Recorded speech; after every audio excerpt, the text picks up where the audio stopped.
ചാമക്കാല ടോക്സിൻ്റെ പുതിയൊരു വീഡിയോയിലേക്ക് എല്ലാവർക്കും സ്വാഗതം. ഇന്നത്തെ വിഷയം എന്താണെന്ന് വെച്ച് കഴിഞ്ഞാൽ, നമ്മുടെ രേണു സുധിനെ പറ്റിയിട്ട് നമ്മൾ ഇതിനു മുന്നേ ഒരു വീഡിയോ ചെയ്തിട്ടുണ്ടായിരുന്നു.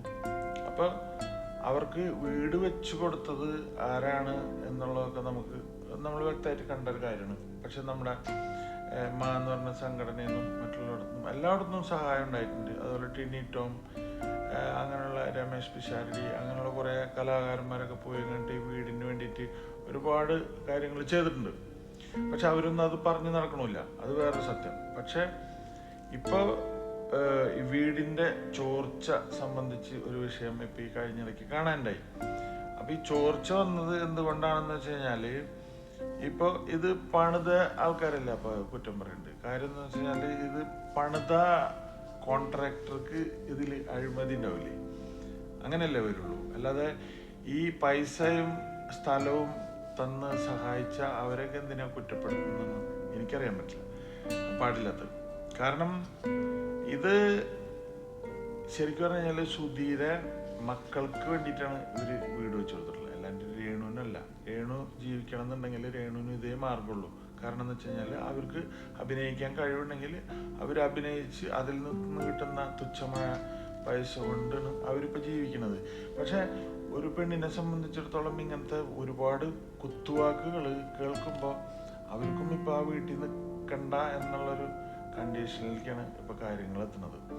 പക്ഷെ അതിന് ഏറ്റവും കൂടുതൽ ഇവരെ പറ്റി മോശമായിട്ട് ചിത്രീകരിച്ചിട്ടുള്ളതൊക്കെ ഇവരെ കൂടെ നടന്നിട്ട് ഈ മറ്റേ ഓൺലൈൻ മാധ്യമങ്ങൾ, അങ്ങനത്തെ ചാനലുകൾ അവർക്ക് റീച്ച് ഉണ്ടാക്കാൻ വേണ്ടിയിട്ട് അവർ ഓരോന്ന് പറഞ്ഞ് എഴുതി പിടിപ്പിക്കുകയും അതുപോലെ ഓരോ റീൽസിലും അവരെ പറ്റി മോശമായ രീതിയിലൊക്കെ തന്നെ ഒരുപാട് അവരെന്ത് മിണ്ടിക്കഴിഞ്ഞാലും പിന്നെ അവസാനം അവർക്ക് വീഡിയോയുടെ മുന്നിൽ വരാൻ വരെ തോന്നുന്നില്ല. അങ്ങനത്തെ ഒരു സാഹചര്യമൊക്കെ നമ്മൾ ഇങ്ങനെ ഫേസ്ബുക്കിൽ അതിലൊക്കെ കാണാറുണ്ട്. അവർ പരമാവധി മീഡിയയുടെ മുന്നിൽ നിന്നൊക്കെ ഒഴിഞ്ഞു പോകും. ഇപ്പോൾ കാര്യം എന്താണെന്ന് വെച്ച് കഴിഞ്ഞാൽ, ഇപ്പം ഈ സുരേഷ് ഗോപിയുടെ മക്കൾ പറഞ്ഞ മാതിരി തന്നെയാണ് ഈ പരസ്പരം റീച്ച് കിട്ടാൻ വേണ്ടിയിട്ട് ഓരോ വാർത്തകൾ വളച്ചൊടിച്ച് ഒരു ജീവിതമാണോ ഇല്ലാതാവണത്. അതും കൂടി നമ്മൾ ശ്രദ്ധിക്കണം. കാര്യം എന്താ വെച്ചാൽ, ഞാനും അവരുടെ റീൽസ് ഒരുപാട് ഇങ്ങനെ കാണാറുണ്ട്. പക്ഷെ അതിലൊക്കെ എന്ന് പറഞ്ഞു കഴിഞ്ഞാൽ അവരെ ഇപ്പം തെറ്റ് പറയാൻ പറ്റില്ലല്ലോ, എന്തെന്ന് തെറ്റ് പറയാം. കാരണം എന്ന് വെച്ച് കഴിഞ്ഞാൽ, അവർ ഇപ്പോൾ അതുപോലെ നടക്കുന്ന എത്രയോ മറ്റുള്ളവരുണ്ട്. എന്തോരം പെണ്ണുങ്ങൾ ഇങ്ങനെ വളരെ വൾഗറായിട്ടൊക്കെ ഓരോന്ന് ചെയ്യുന്നുണ്ട്. പക്ഷെ ഇവരങ്ങനെയൊന്നും ചെയ്യണില്ലല്ലോ. ഇത് നല്ല രീതിയിലുള്ള വീഡിയോ അല്ലേ ചെയ്യുന്നത്. അപ്പം അതിനൊക്കെ വിമർശിച്ചുകൊണ്ട് നമ്മൾ അവരെ കുറ്റപ്പെടുത്തേണ്ട കാര്യമില്ല എന്നാണ് എൻ്റെ അഭിപ്രായം. കാരണം എന്ന് വെച്ചാൽ അവർക്ക് ജീവിക്കണ്ടേ.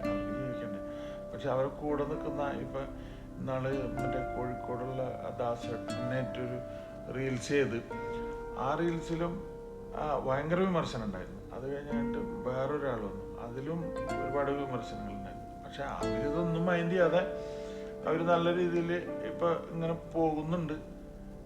അവരത് മൈൻഡ് ചെയ്യാനും അവരതിനെക്കുറിച്ച് വിഷമിപ്പിക്കാനും നിന്ന് കഴിഞ്ഞാൽ അവരുടെ ജീവിതം ഇല്ലാതാവും. അങ്ങനെ ഒരു ജീവിതം ഇല്ലാതാക്കേണ്ട കാര്യം മറ്റുള്ളവർക്കില്ല എന്ന് മാത്രമേ എനിക്ക് പറയാനുള്ളൂ. കാര്യം എന്താണെന്ന് വെച്ച് കഴിഞ്ഞാൽ, അവർക്ക് ജീവിക്കാൻ നിങ്ങളാരുമല്ല കൊടുക്കുന്നത്. അവരിങ്ങനെ അധ്വാനിച്ചിട്ടല്ല ജീവിക്കണേ. മറ്റുള്ളവർ എന്തെല്ലാം രീതിയിൽ ജീവിക്കുന്നുണ്ട്, അവരങ്ങനെയൊന്നും പോകണില്ലല്ലോ. പിന്നെ അവരെ റീൽസ് ചെയ്യാൻ കൊണ്ടുപോകണവരടുത്ത് അവർ മിങ്കിൾ ചെയ്ത് അഭിനയിക്കുമ്പോൾ അതിനെ വേറൊരു രൂപത്തിൽ വ്യാഖ്യാനിക്കേണ്ട കാര്യമില്ല എന്നാണ് എനിക്ക് തോന്നുന്നത്. പക്ഷെ സുധി നമ്മുടെ സുഹൃത്ത് തന്നെയായിരുന്നു സുധി. പക്ഷെ സുധീരെ കാര്യങ്ങൾ പറയുകയാണെങ്കിൽ വേറെ കുറെ പറയാനുണ്ട്. പക്ഷെ അതൊന്നും ഇപ്പം ഇനിയിപ്പോൾ ആള് ജീവിച്ച് ഇരിക്കാതെ ഇരിക്കുമ്പോൾ അതിനെക്കുറിച്ച് പറയേണ്ട കാര്യമില്ല. അതെന്തോട്ടെ. പക്ഷെ എന്തായാലും പോയത് പോയി.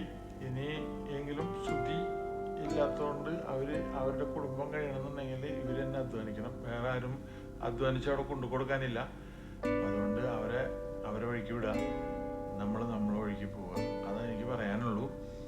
അപ്പോൾ അവർക്ക് വേണ്ട സഹായങ്ങളൊക്കെ ചെയ്തു കൊടുത്ത എല്ലാവർക്കും അവർക്ക് നമ്മൾ അവരെ കൂടെ തന്നെയാണ്. പക്ഷെ കാര്യം എന്താ വെച്ചാൽ, പിന്നെ ഈ വീട് ചോർന്നൊലിച്ചു അങ്ങനെയൊക്കെ പറയുന്നത് അതാരെന്ന് അറിയില്ല. അവരച്ഛനാണെന്ന് തോന്നുന്നു.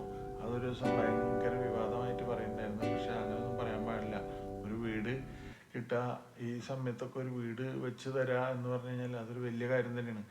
അവരോട് നന്ദി മാത്രമേ പറയാൻ പാടുള്ളൂ. പക്ഷെ രേണുസുതി അങ്ങനെ മോശമായിട്ട് അവരോട് പറയാനായിട്ടില്ല. അത് വലിയൊരു കാര്യം തന്നെയാണെന്നാണ് അവർ പറഞ്ഞത്. ആ വീട് വെച്ച് കിട്ടിയത് അത് ഒരു വലിയ കാര്യം തന്നെയാണെന്നാണ് അവർ പറഞ്ഞത്. അപ്പോൾ എന്തായാലും രേണുസുതി ചെയ്യുന്ന റീൽസ് ആയാലും ഷോർട്ട് ഫിലിം ആയാലും ഇനി സിനിമകളൊക്കെ കിട്ടട്ടെ എന്ന് ആശംസിക്കുന്നു. നല്ല രീതിയിൽ തന്നെ പോകാൻ നോക്കുക. അല്ലാതെ ഇതിൽ കൂടുതലൊന്നും പറയാനില്ല. ആ കുട്ടികളുടെ ഭാവിയും കൂടി നോക്കുക. അപ്പോൾ എല്ലാവർക്കും നന്ദി, നമസ്കാരം, താങ്ക് യു.